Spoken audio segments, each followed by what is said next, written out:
What's up, you guys? Back with another video on the Grind channel. Today's video is going to be focused on preparation for our second major quiz in U.S. history, you guys. Let's go. So I'm actually looking at the quiz now that we didn't have a chance to get to it today, but I just want to go over some of the major topics and things that you need to review in your notes so you can be prepared on Monday. All right, here we go. So first thing I'm looking at on the quiz is talking about the Boston Massacre.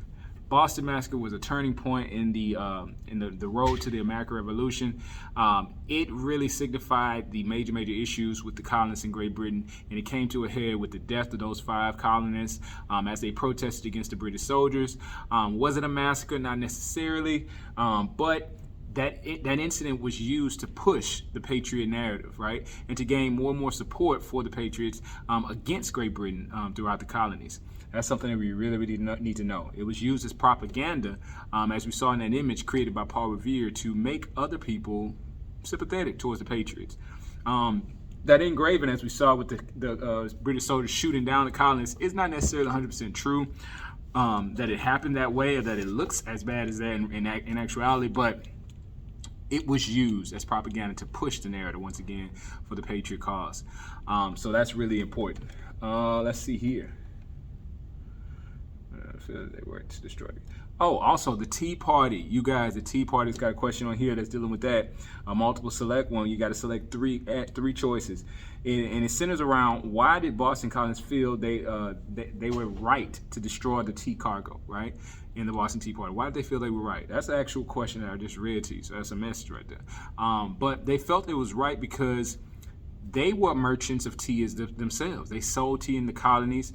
They felt like Great Britain was trying to monopolize the tea market and to control it, and forcing the colonists to purchase tea from them in a way. And they wanted to have their own freedoms to run their own tea business, buy their own tea from whoever they wanted. And this was a direct attack on the monopolizing of the British or the colonies' tea market. So they had the right to do it, man. They had to. Let's see what else we got on here. All right. Direct response by Great Britain. We kind of introduced that today. The coercive acts, or the intolerable acts as the colonists called them, were a list of 4 laws that were created to punish the colonists and citizens of Boston after the Tea Party. Like I say, whatever action has a direct reaction or consequence. And for the Tea Party, Boston was put under pretty much strict control by Great Britain. They were taking away everything. They created the Boston Port Act, where they shut down the port. So you got businesses, trading, all that is ceased. People losing money, losing jobs, right? The way they live, it's done. You have the Massachusetts Government Act, where the governments that were in place were completely replaced, right? They got rid of all the colonial leaders, and they sent in British leadership to take control.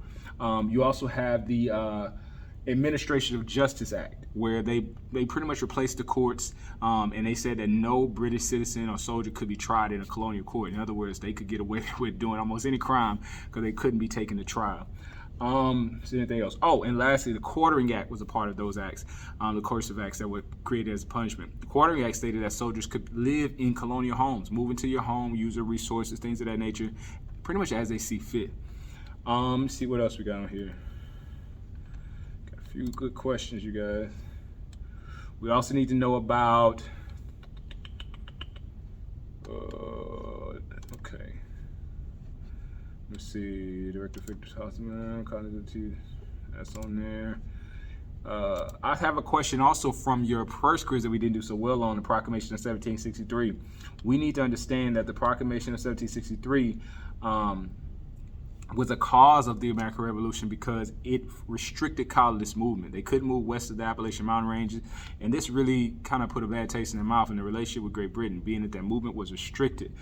So that's something we need to look forward to on the test. And also we have a claim question, where we have to develop a claim centered around a statement, right, or a question. So making sure that we have a clear answer, supported with evidence from the sources, that's going to be key on that. And I think that's pretty much all the questions. But that's pretty much a little run through and summary of everything you need to know, you guys. Just take a look at this video. You can download it, record it, download it and listen to it, and just study your notes and be prepared come Monday for your quiz.